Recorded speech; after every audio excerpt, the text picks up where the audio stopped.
Great. How you doing, Glenn? Good. Thank you. Thanks Pleasure to be with you. Thanks for stopping by. So I met you last fall, beginning of the winter, at one of the Republican meetings. Correct. And the reason why I even came to one of those meetings is because I started paying attention more to the local politics after seeing some of the posts on Facebook about you from some people that were running against you, and you're actually a kind of a controversial figure in local politics. I guess so. Not by intention, but I'm willing to, tackle the more, let's say, controversial issues that I think need to be discussed. And so my opponents, have a field day with that. So how long have you been in the State House? This is my seventh term, so I'm finishing my 13th year. And what did you do before that? Well, we moved up to New Hampshire about 15 years ago, retired, worked back in New York and Connecticut in the IT field. Okay. And since you've been in the State House, what's been your biggest drive? What are your biggest issues that you've worked on, you think? Well, I started off by when we first start each term, you can fill out a card, or now online, your choice of what committees you want. You get 3 choices. So when I first started, my choices were education, education, and education. And I got assigned to the Education Committee. And what drove you towards education? I think I've always been interested in that. Really, these days, education is, you could say, a battleground because we're tackling the academic issues, but also many of the cultural issues. I think from what I see and what I hear locally, the biggest thing that people are complaining about right now is that their property taxes are going up. And the biggest drive for that, especially in a town where I'm at, is because of the school budget. Mm-hmm. Our town pays a higher rate than the surrounding towns, basically because the value of the town is lower for some reason. Now, a lot of people don't understand why that is. Right. The state school taxes are based on an equalized property valuation between the towns. And by law, for this statewide education tax, we have to collect $363 million each year. So that gets divided up between all the towns, all the school districts. And it's an even rate for all the towns, but some towns have higher property values. Maybe those towns around the lake, such as 2 of my towns, Wolfboro and Tuftonboro. So we get collect more, actually, than the state says we have to because of our higher property taxes. But really, on your school ballot, you'll see there's 2 things. There's a local tax and the state tax. The state tax really hasn't been going up or going down very much. If anything, we've increased funding to local schools by a great deal over the past decade, even though there's declining enrollment. But even when we increase state funding, it's interesting that local school taxes don't go down at all. They continue to go up no matter what the state does. There is a current lawsuit that has been filed by a number of school districts, starting with the Conval School District, saying that the state should pay more. Right now, our base amount that goes for each student is about $4,200. The lawsuit says that we should pay $10,000 per student. In the Superior Court, the judge ruled that that amount should be $7,356.01 to provide an adequate education. I'm not sure how he arrived at that. No one is. But if we increase the state to pay that much per pupil, it would cost the state over $500 million a year. So if you can imagine if the state were to pay $10,000, how much that would cost.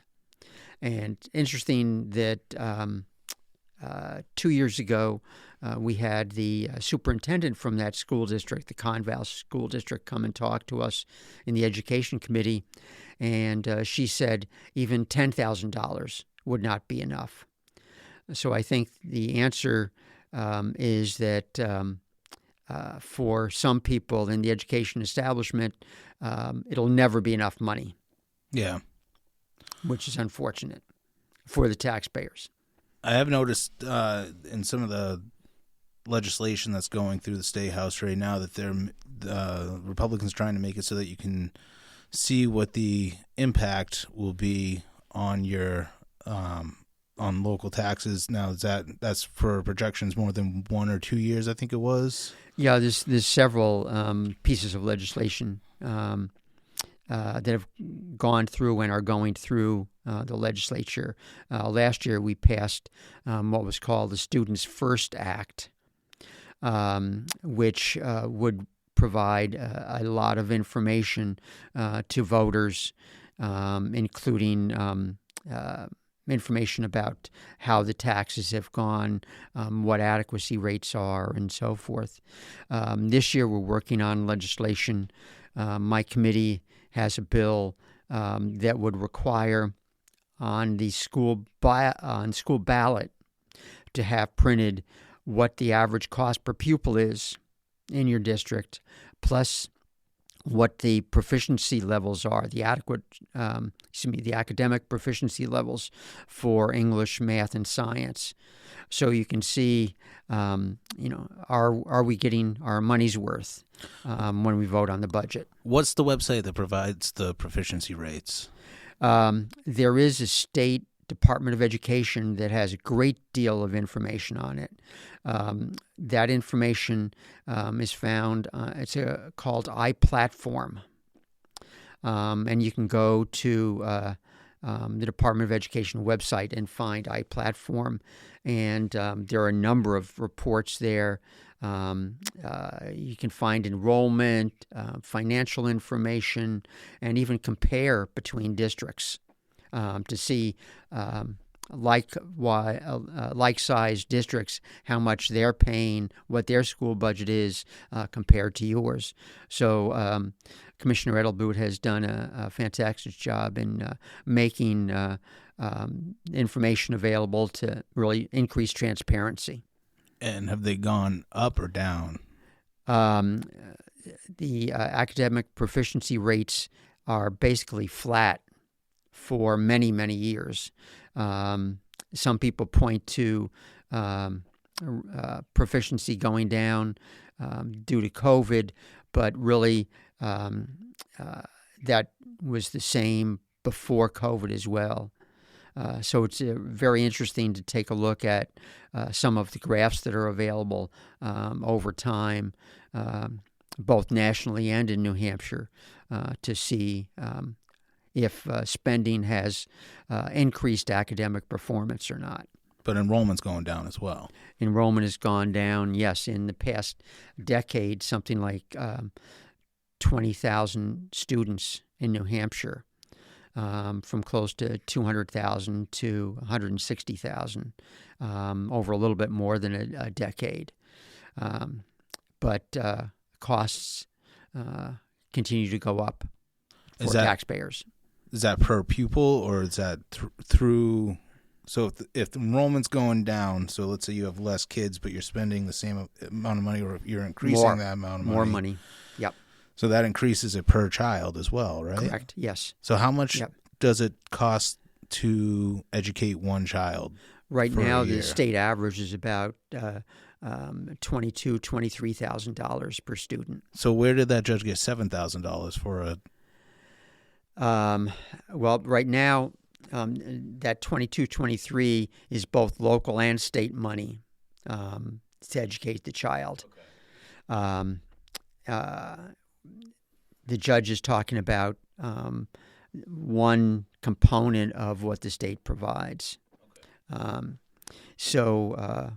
I'm not sure where he got that $73.56, but it's an interesting question. How much does it cost for a pupil to get an adequate education? And I think there's all sorts of variables involved in that. It's really no one knows, I think, a good answer to that question.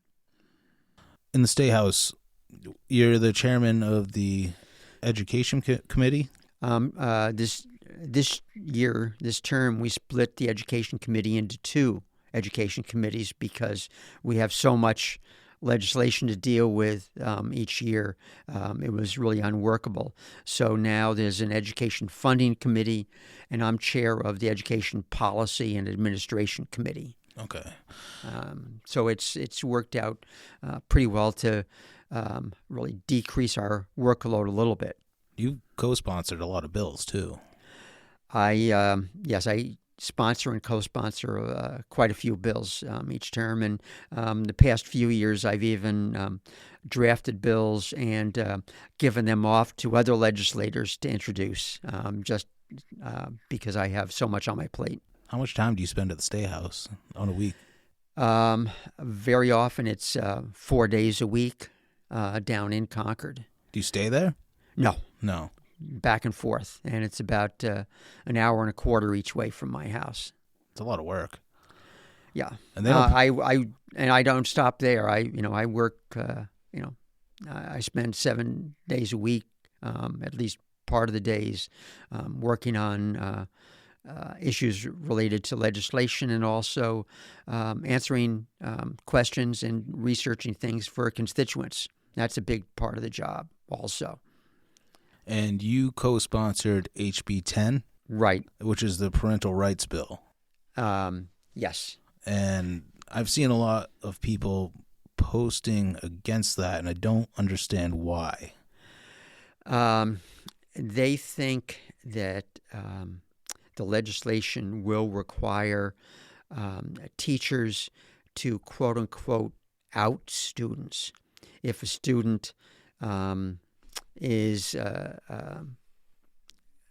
lesbian or gay or transgender, that'll require teachers to tell parents that, or if they're using a different name, Barbara instead of Bob or something like that. But actually the legislation just requires the teacher to answer parents' questions.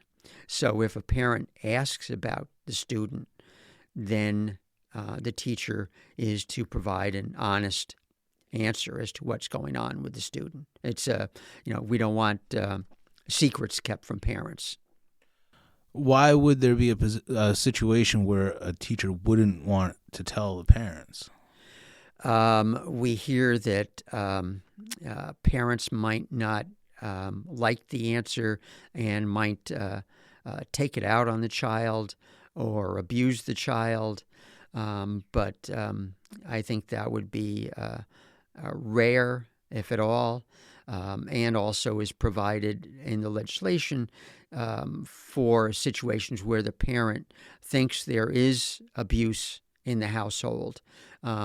They would not have to directly answer a teacher's question. So there's safeguards in the bill.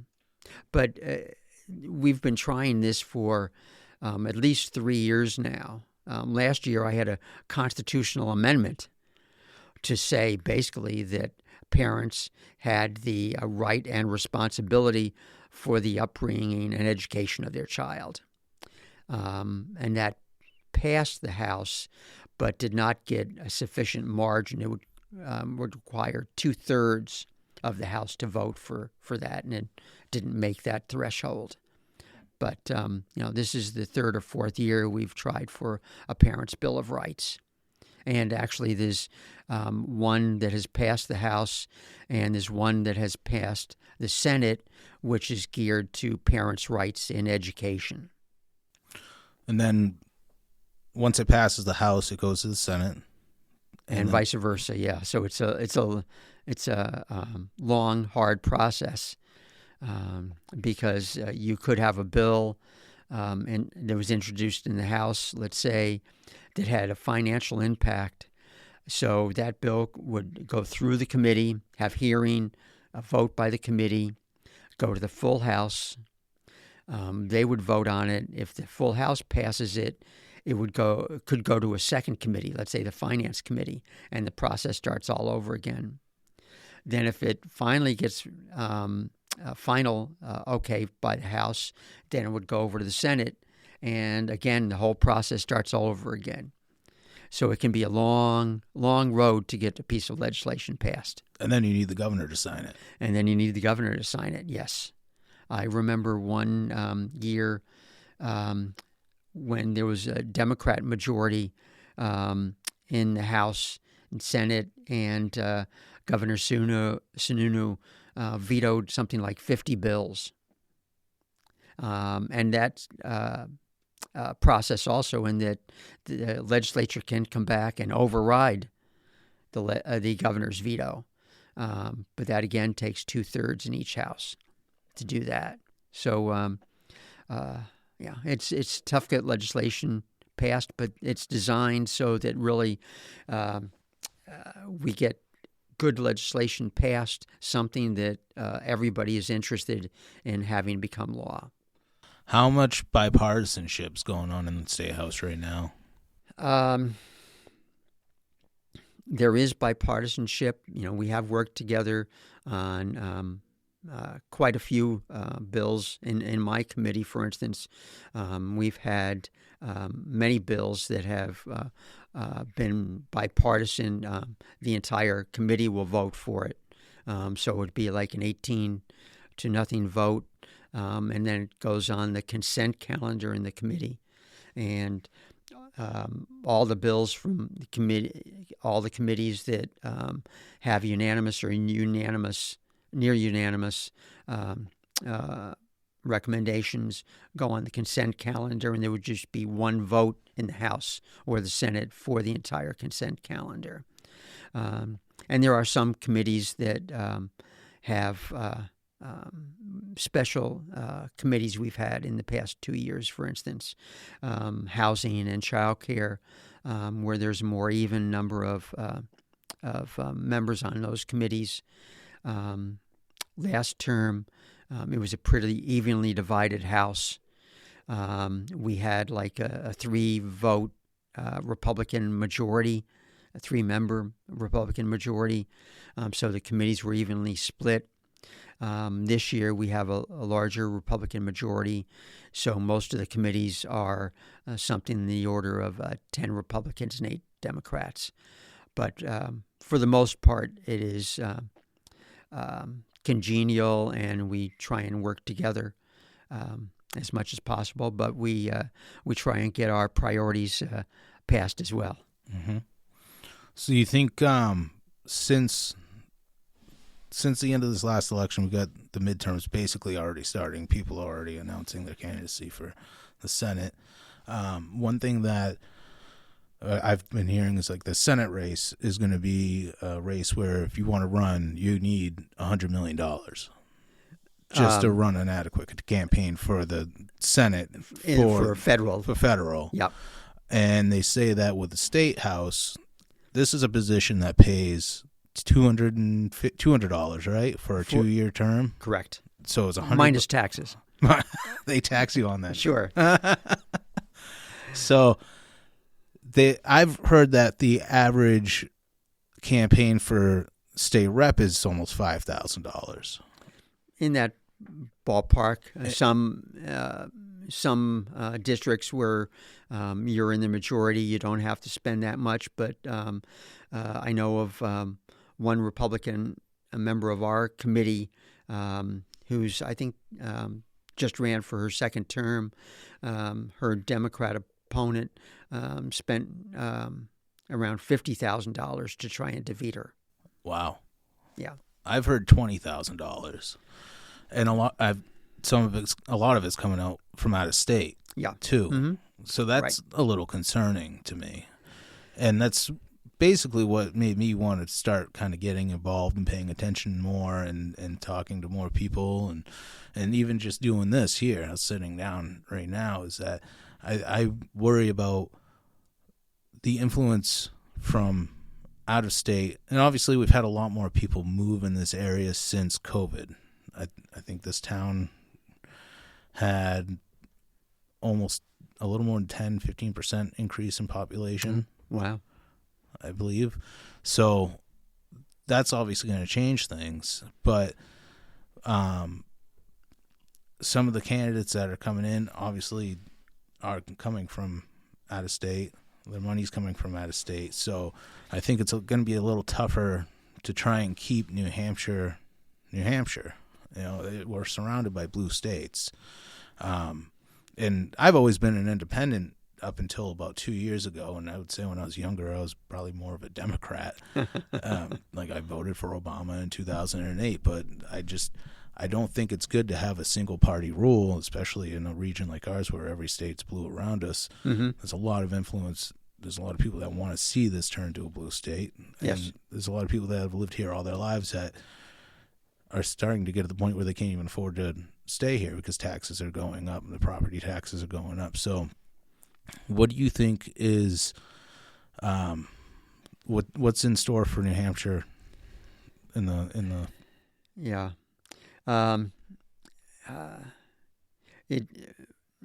Going on your example, it's great to have more people get involved. We need more people involved, willing to speak up, speak out, and to help candidates like myself. And that's critical. I think that there have been a lot of people moving into New Hampshire. We have had a growth in our population since COVID. I know I've got a neighbor who has just built a house, moved up from Massachusetts, but he's a strong Republican. And I've actually heard that the majority of people moving up from Massachusetts are Republicans. That's good. Yeah. It's they're basically refugees.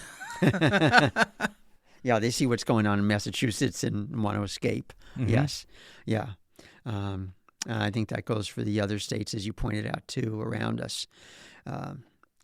We see a lot going on in Maine these days. Mm-hmm. On some of the cultural issues, such as women in sports and bathrooms and so forth. That's even received national attention. And that's been probably one of the biggest dividers locally for politics and anything else, I think. Yes, it's we've had a number of court cases involving women's sports and other like issues. Women's sports we see taking center stage nationally as well. It's quite amazing that the history of Title IX going back years to provide equal opportunity for women in sports to have their own teams and so forth in secondary and post-secondary situations. And now you have biological males involved. It's quite something, and I've been involved on that issue as well. And Title IX is the federal. It's a federal regulation. Correct. Yes. Which does what exactly? Basically provides equal opportunities for women in sports, but also in academics. So during the Biden administration, they tried to change Title IX to allow the opportunities to be based on gender, not just sex. But we've seen the Trump administration coming back hard on that subject and providing guidance nationally in that regard. And schools that violate that, they can lose funding? Yes, and there's a couple of cases in New Hampshire right now. We're in a state court about that, and also it gets involved with discrimination and what has been referred to as diversity, equity, and inclusion, or DEI. Yep. So there's state and federal court cases that involve New Hampshire right now. And the New Hampshire State House passed a bill to exclude men from competing in girls' sports, boys from competing in girls' sports. Yes, that was last year, and actually I put in an amendment that replaced the entire bill, and that's what got passed and signed into law by Governor Sununu, and immediately went to the courts. And the state judge ruled that the biological males who were competing in women's sports could continue. But we've seen more of that happening in the state. And, we're looking at federal legislation now to determine, where that goes. But hopefully it will be turned back to women competing against women. So even if you get it passed and the governor signs it and it is put into law, the courts still can get involved, and that's been a prime area of action for Democrats in the state and around the nation. When they lose at the ballot box or in the legislature, then their favorite route of action is to go to the courts. That can't be cheap either. Right. So it costs the state as well as the parties launching the suit, and very often in New Hampshire, it's been one of the teachers' unions going to court over education freedom accounts, over a number of areas in terms of education. Those are the EFAs. Education freedom accounts, or EFAs, correct. Which is what the Democrats are always referring to as vouchers. Exactly correct. But they're not vouchers? Correct. And there's a difference. What is the difference between a voucher and an EFA? Vouchers are provided for a particular institution. So if a student wanted to go to a particular college, particular high school, let's say, some states offer vouchers, and they would issue a voucher for that student to go to X high school. Education freedom accounts are generically known as education savings accounts, whereby the money would go to the family, and the family could spend that money.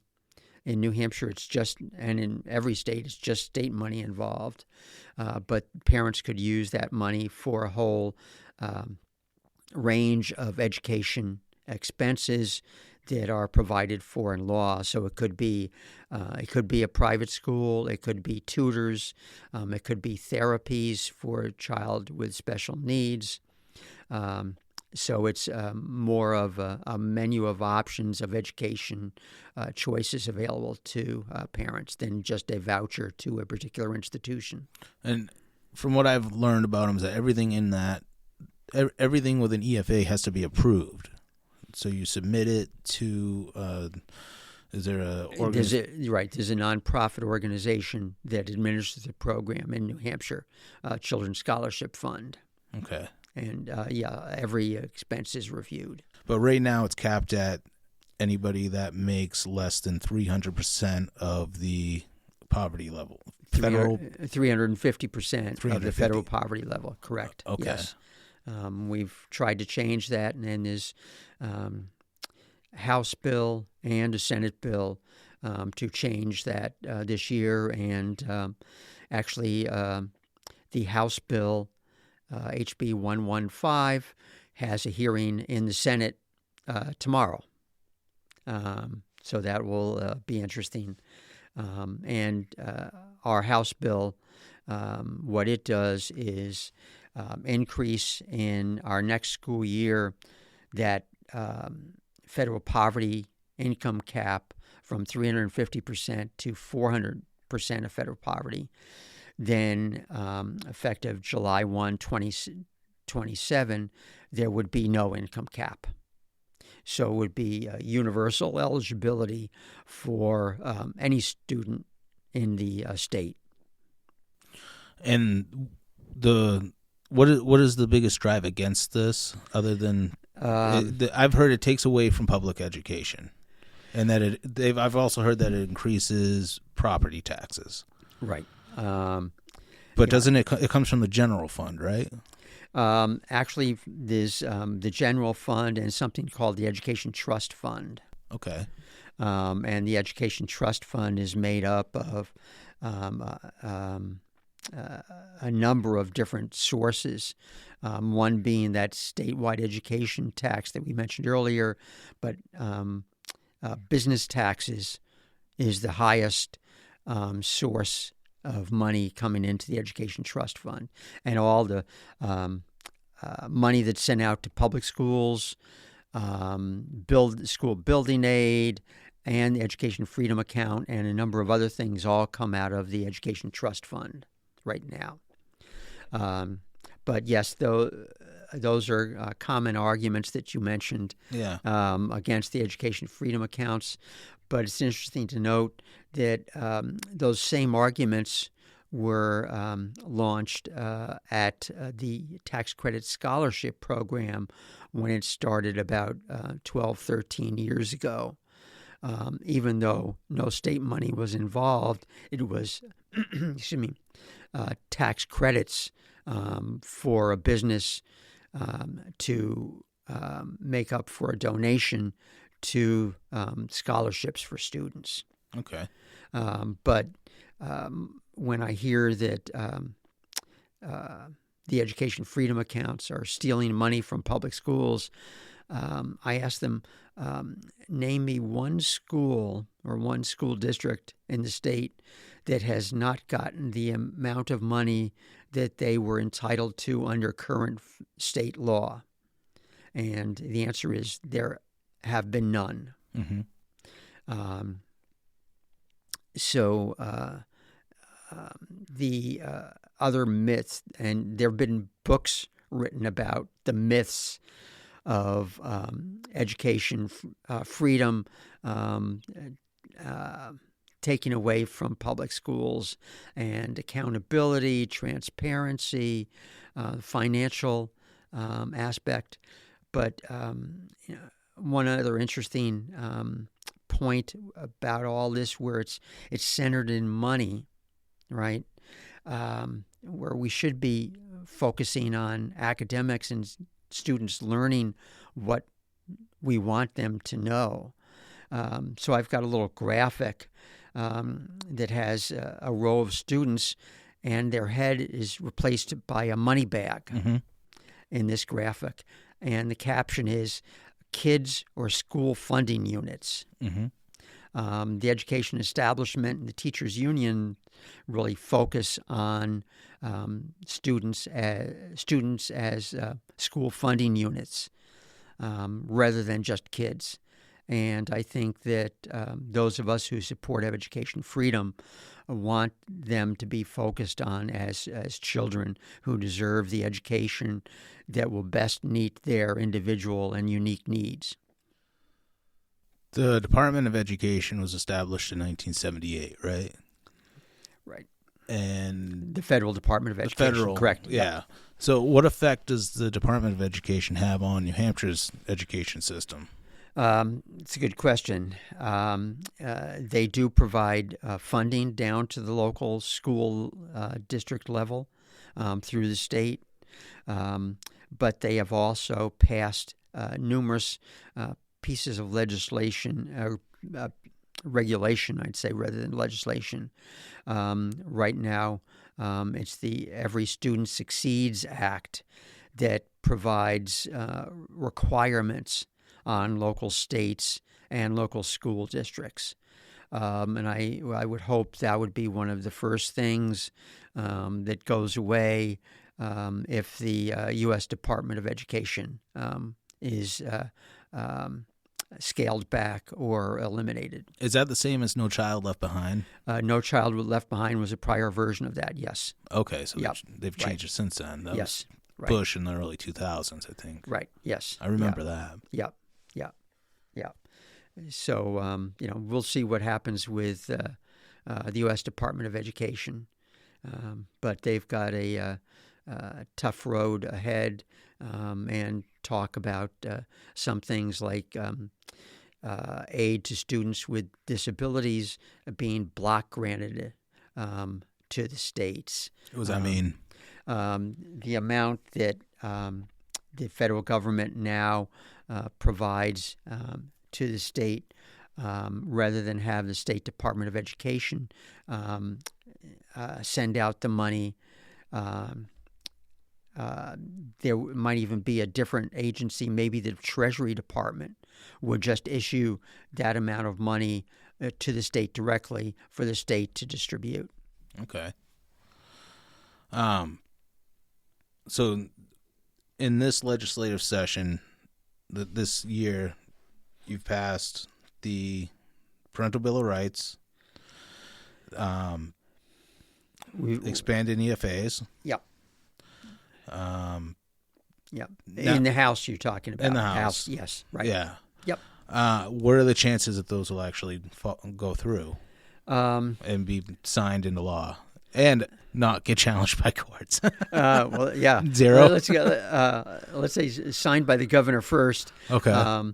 Because the Senate and House both have versions of those pieces of legislation. What happens is if, let's say, the House passed a version of a bill and the Senate modified it, then there's another step, and it would go to what's called a committee of conference to work out the differences between those bills. And if they can work out the differences, or let's say the Senate says, okay, we'll agree with the House version or vice versa, then it would go off to the governor to sign. So I think since there are House and Senate versions of both parents' rights and education freedom accounts, I think that there's a good chance that we'll get something on both legislative areas to the governor, hopefully for her signature. And I think there have been indications from her that she would sign those pieces of legislation that would arrive on her desk.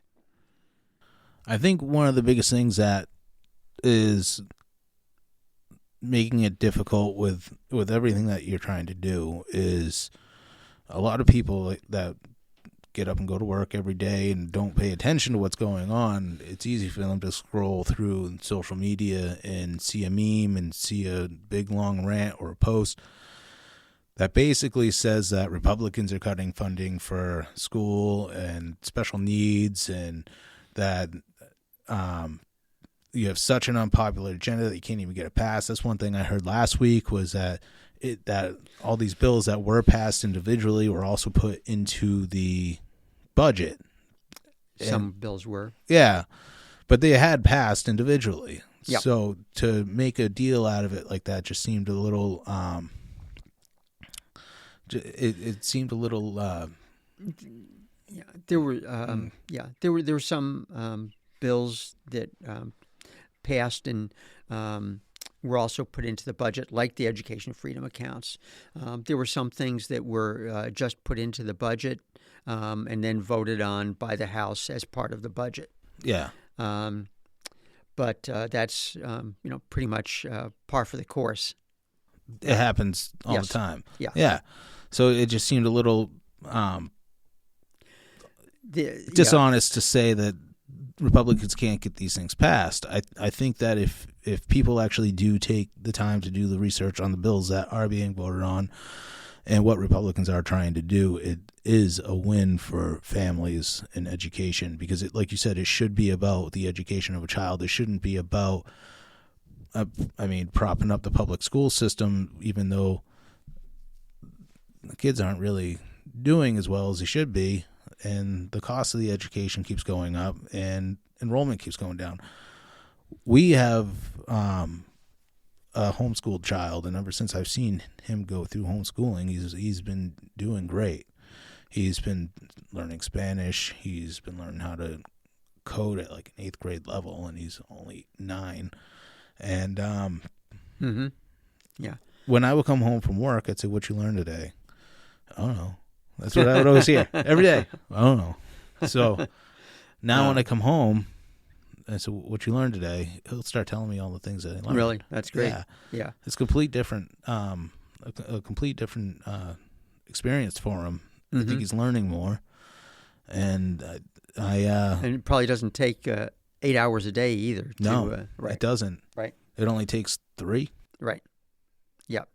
And then they can homeschool kids can investigate other areas that interest them in the other hours, or go to a museum or go to the library, or be in a co-op where they meet and go over knowledge with other area kids. Yeah, I never understood how you can expect one teacher to try and teach 20 to 30 children in one class, and for any of them to really, for him to get anything out of it. They might pass, but there's a lot of people that go through school, and some of them don't learn how to read. Right. Literacy is something that we really need to work on. To improve literacy around the country and reading capability, because if you think that kids are our future, if we're not teaching them properly to read and do have some knowledge of math and science, then what does that hold for our future? Right. Yeah, but homeschooling is really a popular way to teach kids in New Hampshire and growing around the country. When we have legislation that attacks homeschooling regulations or rules or the law, we can always expect a large turnout of homeschool family. Yeah. They do pay attention. Do they? Oh, definitely. One of the members of my committee homeschooled her 9 children. Wow. Yeah. And they're doing great. One of them, I think it's their youngest, is working for the governor right now. Oh, nice. Yeah. Yeah. So those are the families that would benefit the most from an EFA. Some do, some don't want. Some homeschool families don't want any government involvement, so do not apply for an EFA. They'll do without that state money for the EFA. They just want to be left alone by the government, even when it comes to financial support. Are they worried about regulation from the EFA because they're taking money from the government?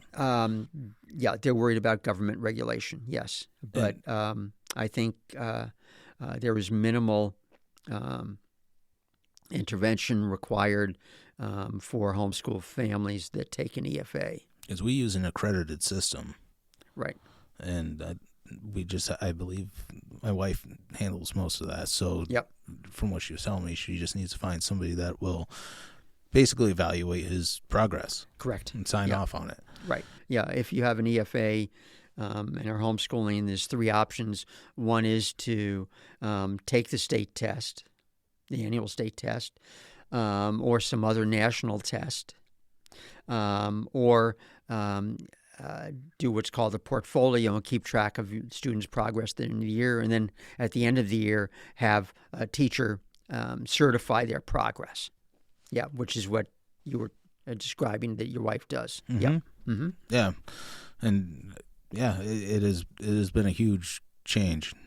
It's been great. And there was never anything that really happened at the public school that made us think, okay, we want to pull them out of here or anything like that. It's just that we want to have the best education for our child. Mm-hmm. And we don't want to have to listen to people basically just bashing alternative ways to educate children just for the sake of right, enriching teachers' unions or keeping public school afloat. If it's not really working out all that great, but not everybody can homeschool their child, and that's right. No, not everybody can afford to send their children to private school. Right. So what is the? There are a lot of new options, and some of them involved homeschooling.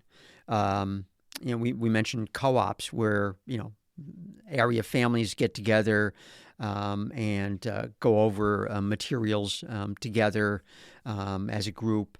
There's also what are called learning centers that are pods that are developing around the nation. And I know of several in New Hampshire. And with, let's say, a learning center, they cater primarily to homeschool families, but you can sign up and go for a day or 2 days. So, for instance, that works for parents who might work part-time or have a flexible schedule where they could work 2 or 3 days a week and have their child at the learning center for 2 or 3 days a week. So there are even more opportunities springing up in terms of education options available to families. Could a teacher just start their own co-op? Yes, And or a learning center, or 2 teachers can start a charter school. Really? Yeah, and we've got several starting up in this area, which is great because right now really the only close by option is the Cornerstone Christian Academy, which does a great job. But we have the North Star Charter School that's going to be opening up in Ossipee next September, and there is another charter school that will be opening up probably in the same time frame over in Center Harbor. And there's actually another charter school that's looking for property now. They're going to be centered on agricultural and farming. Oh, that's cool. Which is great. And they're looking for property and a place to start that school now, but they've been approved by the state. Are kids statistically more well off at a charter school like that? There are quite a few studies showing charter school students do very well academically, and I think there are a number of reasons for that.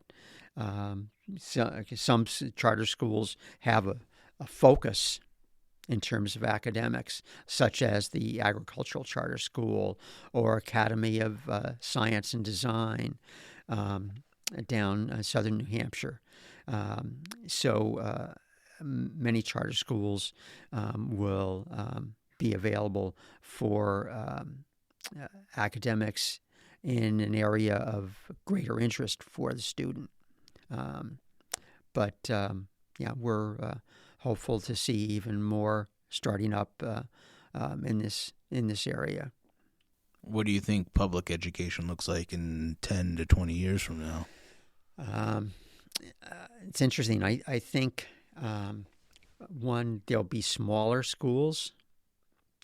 We won't have the 2,000 student high school that you see in some places, around the country. I think there'll be smaller schools, and there will be a lot more options available to families.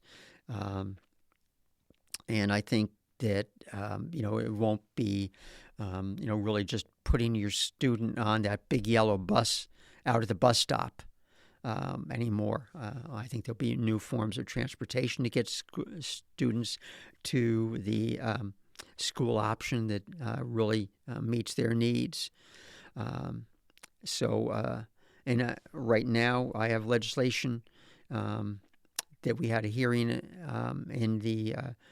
it passed the House and is in the Senate. So you can go to the public school of your choice.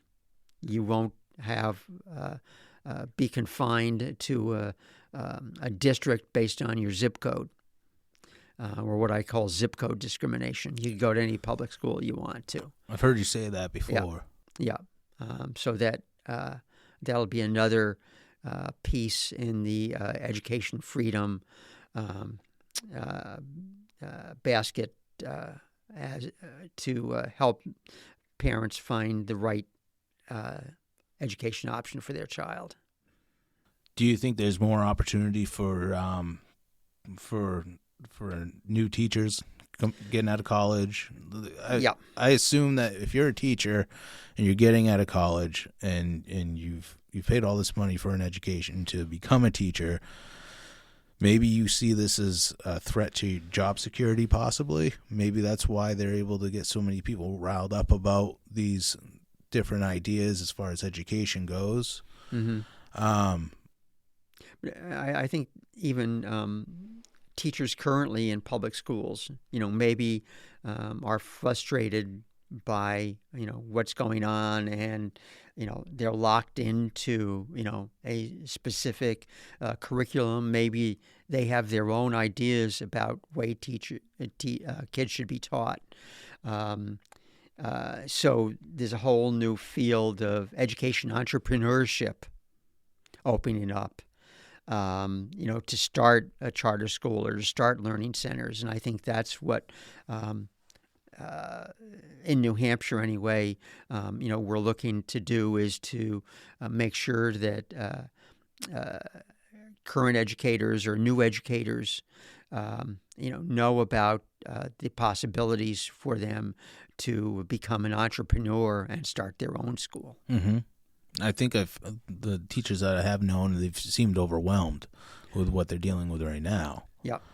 I don't know if it's because the classrooms are too big or the kids are too unruly, or I know a lot of maybe some of all of the above, maybe. Right, exactly. And I mean, how many people, like we said, can't send their kids to a private school, right? Can't homeschool their kids, and both parents work full-time jobs, so it's just there's no extra money for anything like that, and it's tough. And so I think along those lines, you'll see more of in the future where the money follows the child, right, as they say, rather than the money going to a specific public school. I think the money will follow the child more than it does now in the future. But teachers' unions would lose more power and more money. Is that the main battle with all of this? They're certainly one of the groups that do object to other options other than local public school, or even they've objected to my public school choice bill, because they want to know that child is going to be in that public school and that public school is going to get that money. Yeah. Well, I think people should understand, too, when it comes to the teachers union, that Randy Weingarten, who's the head of the National Teachers Union, makes more money than the president of the United States. Right. And some of the things that she has done has helped to promote school choice in the minds of many parents. I bet it has. Yeah. And a friend of mine who's very well known on social media and on television, Corey DeAngelis, wrote a book called The Parent Revolution. And he dedicated the book to Randy Weingarten for her help in promoting school choice. Yeah. And COVID helped too, I think. Yep. Because I think it showed some parents that when you can't send your kid to school, they had to adjust. And some people just never sent them back. Yeah. It really opened a window into education, public education for families. So when they were restricting schools for that long, it really kind of put the nail in their own coffin. It certainly... Or starting to. Yeah, it certainly put the thought in parents' minds that I'm not seeing what I like, and my child isn't learning, and maybe I should take a look at what else is out there. Mm-hmm. Yeah. And then the parental rights bill, I looked through it a little bit, and it allows parents to have more of a say in what is going into public education, and knowing what their kids are being taught as well. Mm-hmm.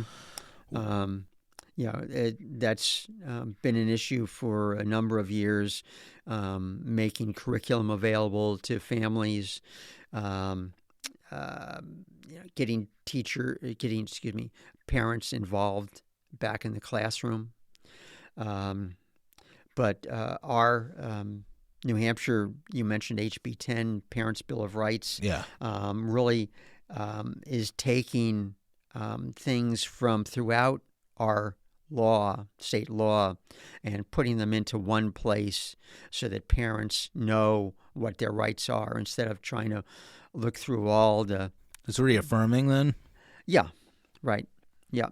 And I think that there's more to be done in that regard in terms of letting parents know what their rights are.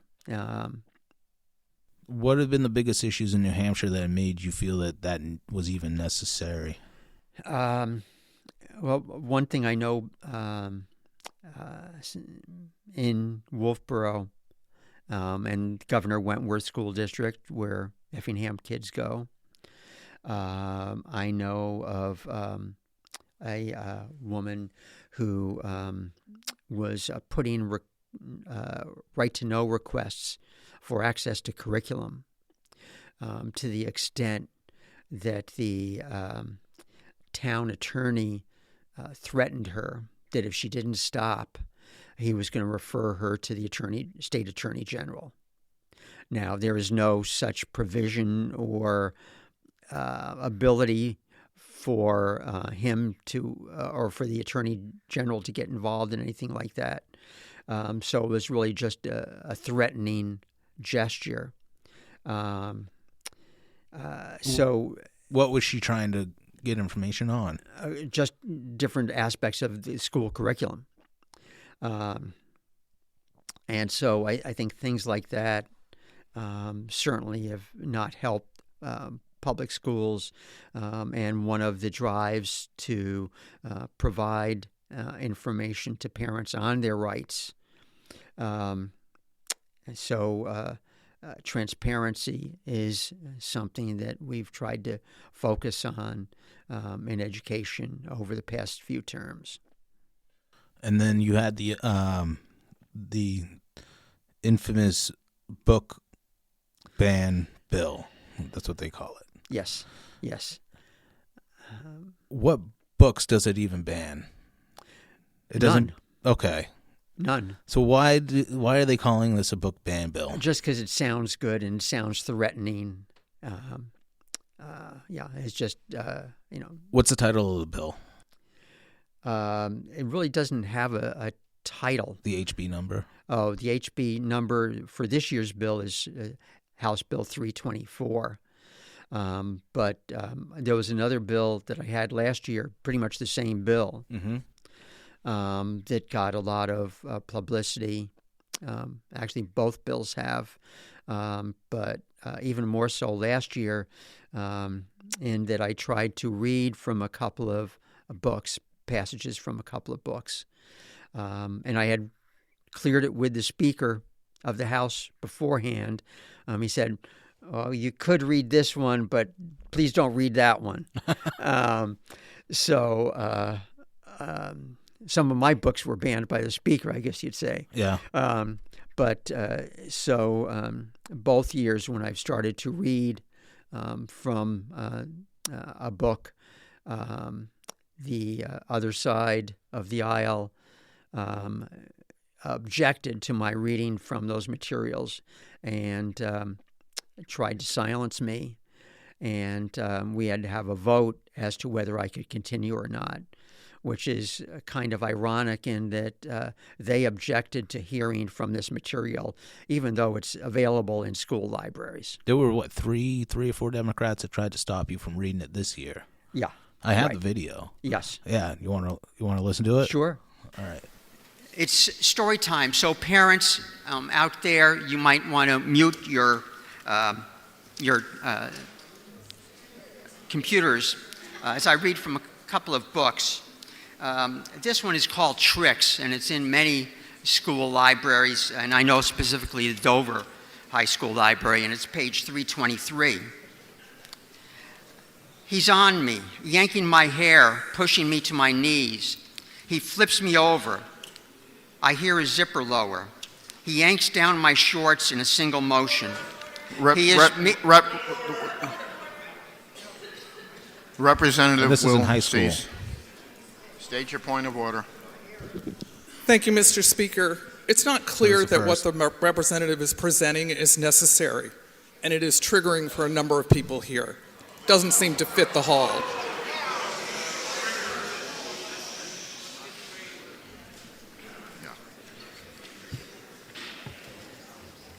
That really was not a point of order. So if it's triggering for them in the hall, member it won't trigger Can children maybe that are express seeing this in school. themselves without I guess not. as much graphic.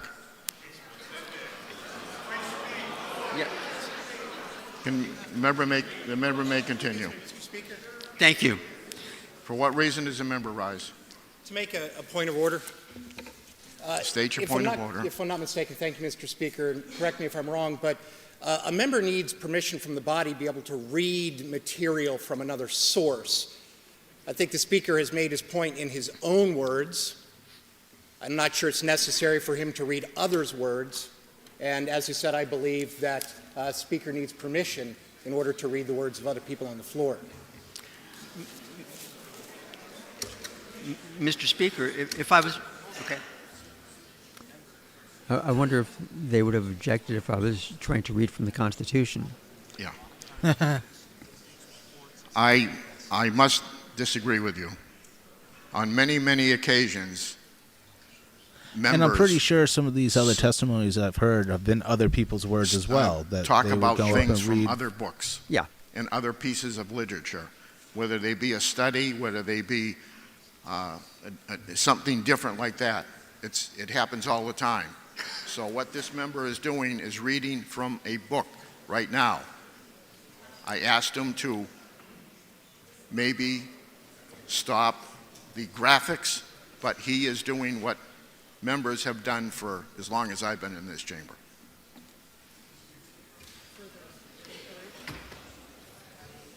For what reason does the member rise? Further inquiry of the chair. Yes. Thank you, Mr. Speaker. This is the third one they tried. Yes.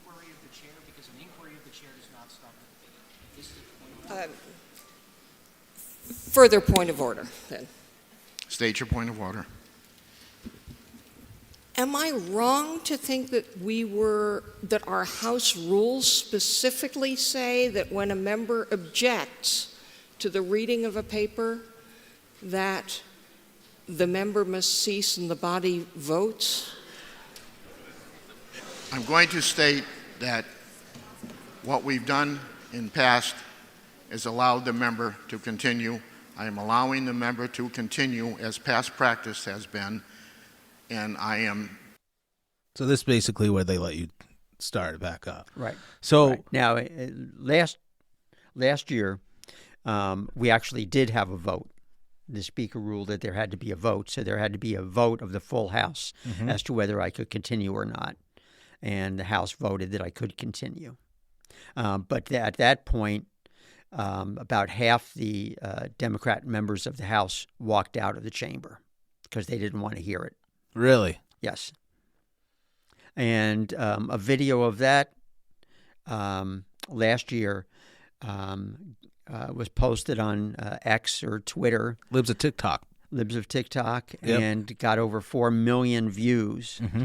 and even a comment from Elon Musk. Oh, nice. Well, it seems like you were a little bit over the mark if that many people are trying to stop you from reading it. And I was in a library the other day, and I saw it's a great day to read banned books. And I saw Fahrenheit 451. I saw 1984 dystopian novels I've read, I own. Those books that could fall under that category of being banned? What exactly is the... Well, in the bill, basically it just sets up a minimum process by which a parent can go to the school and object to the material and have the school principal or then the superintendent or the school board say whether that book is appropriate for the age group, let's say. Maybe that book should not be in a middle school, but might be okayed for the high school by the superintendent or the school board, let's say. Mm-hmm. So we're not banning anything. I'm sure that there might be some materials that the school board would say don't even belong in a high school library, but that doesn't mean that a student or a family can't get a hold of the book via the bookstore or the internet or even their local public library. And the bill outlines obscene material. Correct. There's definitions in there based on Supreme Court decisions about what is harmful to a minor. And so it sets all that out. And I went through all this with the state attorney general as well, and recently reviewed it with someone who is the former Chief Justice of the New Hampshire Supreme Court. So, yeah, so this is why I wanted you to come and talk, because there's a lot of misinformation about it, I think. Yes, and my former opponent has tried to, and has successfully put warrant articles on ballots about, let's say, I think one was last year that no public monies could be used to ban books or something like that, which was totally ridiculous. And the one this year was similar to warrant articles in a number of communities around the state, really promoting freedom of speech and no book banning and similar types of things that was just pure political jargon that had no real effect. And both warrant articles got passed, but they were political statements rather than anything meaningful. So the Warren article was on the general ballot in their town election. So, because New Hampshire doesn't have referendum voting. Correct. States like Maine do. Yep. And basically, a lot of times when people walk in the door when they go to vote, they're not exactly. A lot of people don't know what they're going to vote for until they walk through the door. Right. I feel like. That's right. You can put something on a Warren article that sounds really good, and it sounds good-willed, but right. There's other things behind it. Yeah. Right. Yeah. Yeah. I wish there wasn't so much misinformation about it, because there have been those types of books that have been found in middle schools and elementary schools. There's right. sexual content that's driven towards children. Suicide, cutting yourself, all sorts of things in some of these books that have been brought to my attention. One of the books, the speaker this year wouldn't let me read from was a passage from a book in a middle school talking about anal sex. Oh. Now, I saw something that came out of Burlington, Massachusetts last week, and it was about a survey. And I know that the Republicans in New Hampshire tried passing an opt-in for this survey. Yes. And those similar topics are on that survey that they're asking children. There are questions on this survey. It's called the Youth Risk Behavior Survey. It's a federal survey that's tailored at the state level. But there are some questions on there that we have felt maybe not appropriate. And when this legislation was first passed, in order to get it passed, it said that all non-academic surveys had to be okayed by the parent for the student to take, what we call opt-in for the student. But for this one survey, we said, okay, we'll make it opt-out so that the parent would have to say, no, we don't want the child to take it. So this year we've gone back and we have legislation to make that youth risk behavior survey opt-in as well. So all non-academic surveys, the parent would have to say, yes, it's okay for my child to take that survey. And there's requirements in that they have to be made available. The survey has to be made available to them 2 weeks in advance. To the parents? Yes. Yeah. Does that survey help do you get funding from that survey? There are a lot of nonprofit groups and maybe police associations that use answers to that survey as the basis of applications for grants. But we've also heard from testimony from many that students don't really take this survey seriously, and will, even get together and say, well, I'm going to vote, no on all these questions and so forth. So the validity of the survey is, I think, a question. But there are certainly questions on there about, in middle school even, how many times a week do you have sex? Things like that. Does anyone in your household own a gun? Mm-hmm.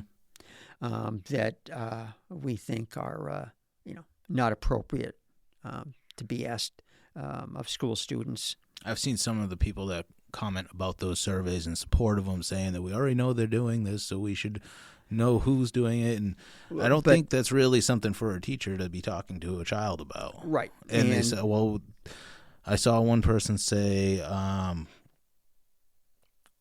that this isn't going to kids, this is going to high school. Well, high schoolers are kids still. Right. If you're under 18, if you're even 18-year-olds, you're still a baby. Yep. Right. You know? Yep. And there's now a version of it that's optional for middle school level. Yeah, and the one in Burlington was given to 11-year-olds. Yeah. And they were told that it was mandatory. And I saw somewhere that they needed a 60% participation rate for some reason. I'm not exactly sure why. Right. That's been mentioned as a number that's required as to make it a valid survey. Okay. Yeah. So then there were kids whose parents opted them out of it that were still forced to participate. Yeah. They're not forced in New Hampshire. Thankfully, we have more common sense, mm-hmm.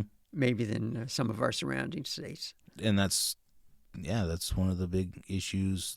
That's one of the big reasons why we need to really educate people, and people need to educate themselves about the people that they're voting for, the things that they're voting for, where their tax dollars are going. Yep. And me, myself, I need to educate myself about it, and I've wanted to more and more over the last couple of years.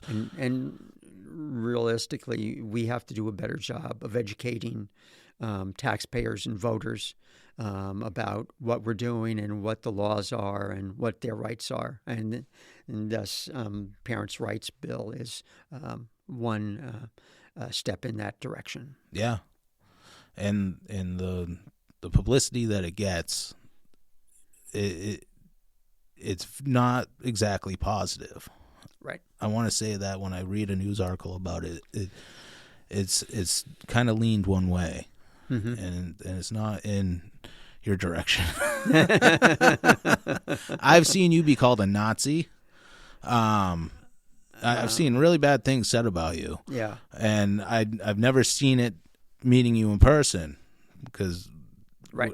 before I met you, from what I had heard, you would think that Glenn Cordelli is one of the worst people on the face of the planet. Right. You hate children. Yeah. You want to cut in education. And not this past election, but the election before, my opponent, who I defeated, this was after the election, actually wrote to my pastor and said, there are a lot of people in your church who hate Glenn Cordelli, and you should remove him as a deacon of the church. Wow. I've gotten threatening postcards. I know a number of legislators. One of my committee members had some threats and was told that they had pictures of his house and so forth. Really? Yeah. So, it can be concerning sometimes. My state rep just got a, I wouldn't say threatening postcard, but it wasn't friendly at all. And obviously, they didn't sign their name or anything like that. Right. And it was pretty vulgar. I guess his kids didn't see it, so that was good. Yeah, right. But that could be, I would say that's just intimidation. Mm-hmm. Yes. And it's at a state level that I've never seen it. I've never seen the local elections, this intense. On my education committee last term, it was very divisive, and had members say, we don't want to be on your committee because of that. It's a little bit better this year, and hopefully it will continue to improve in the future. We'll see. Well, I hope that it does, because I think that everybody should be working towards the common good. And Right. just because what you don't like, just because what's happening, something that you don't like, you got to find some common ground. And that's why I was wondering, is there any bipartisanship in the State House? Because you almost wouldn't think there's any. Yeah. When you watch the hearings and you look at the way that the votes are cast and the issues that arise, you wouldn't think that there was any bipartisanship at all. Mm-hmm. And I agree with the things that are being passed right now, for the most part, most of them. I've seen a lot of things like, I don't understand why there would ever be an argument. One of the bills, I don't know if you co-sponsored it, was driving minors to surgical procedures. That was my bill. That's your bill. Yeah. So why? It was actually taking a minor for an abortion without parental permission. Did it say abortion? I thought it said did. surgical procedures. The committee changed it to surgical procedures. Okay. Right. So if an adult is taking an underage person to get, let's say it's an abortion, it's probably an adult that impregnated that person. Right. I told the committee this bill was not about abortion. It was about sex trafficking. Mm-hmm. And issues such as that, because it could be a matter of incest from a relative. It could be, I know of situations, people I've met who's had a difficult home. The girl had a difficult home life. Met a guy who was older, thought he loved her, but then trafficked her to other people. And so we don't want that guy taking that girl in the state or out of the state for an abortion, or now the bill says surgical procedure, in hopes that will move the bill further and get it signed by the governor. But it would cover abortions. And then there was another one for double mastectomies for minors. Yes.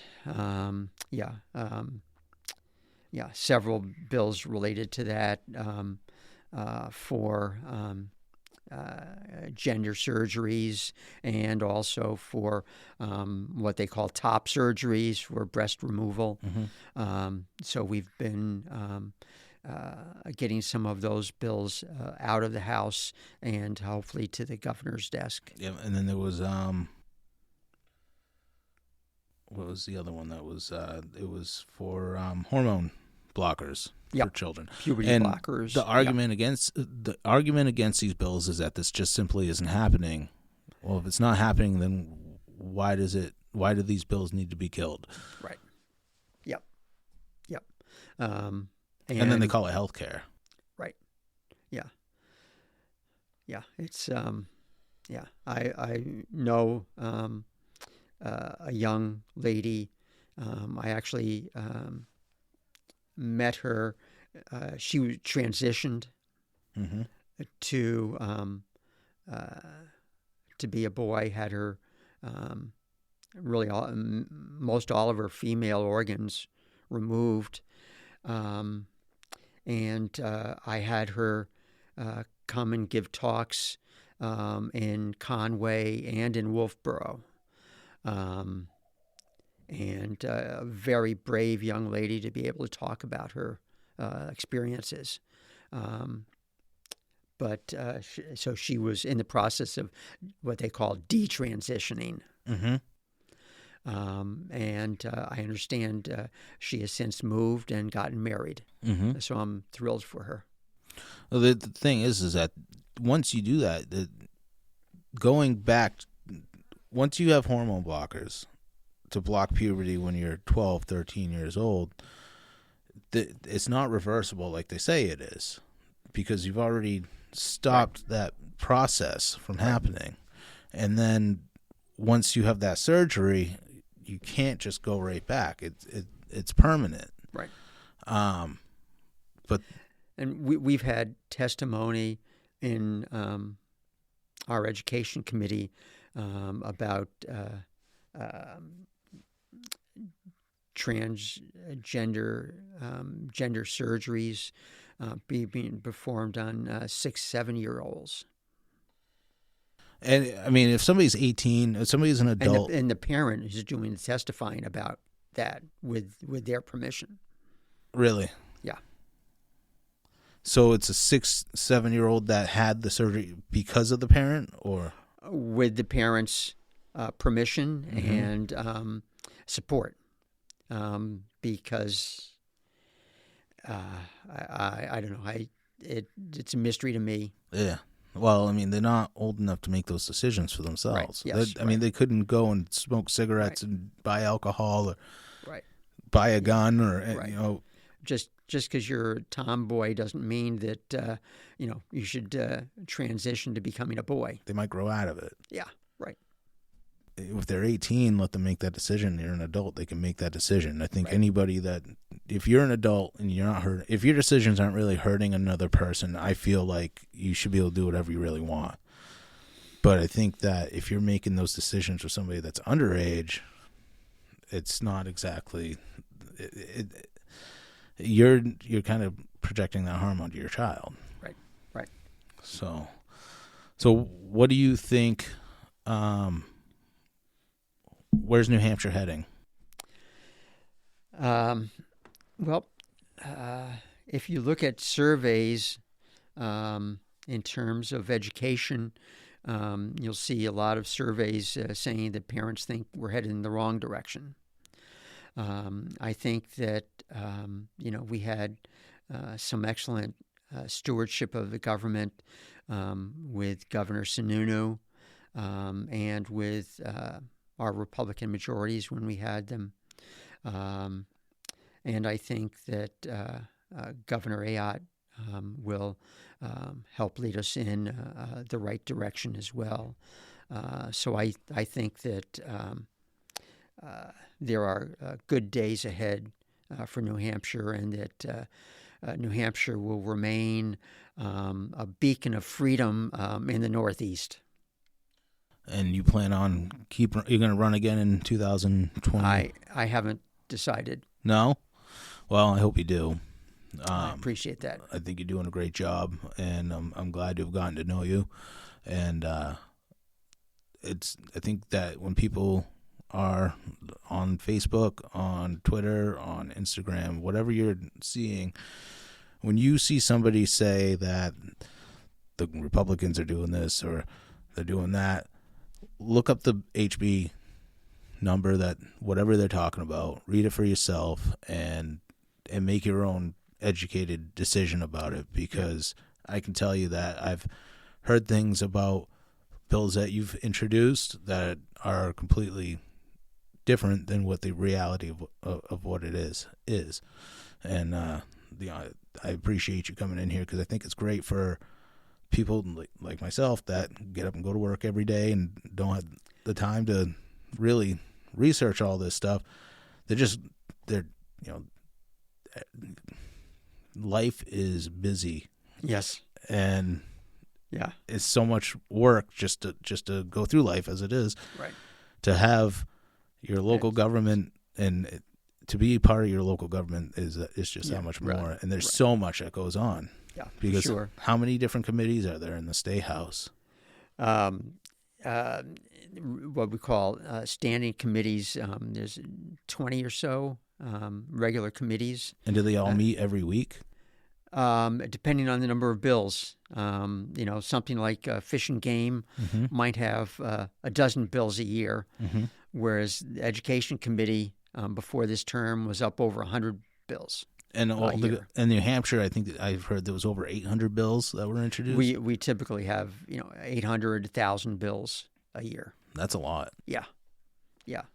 And it's one of the largest voting bodies in the world. I think New Hampshire's got the second largest representation. Third largest in the English-speaking world. Yeah, that's a lot. And it's great. And we don't do it for the money. We do it because we want to make a difference and do the right thing for the future.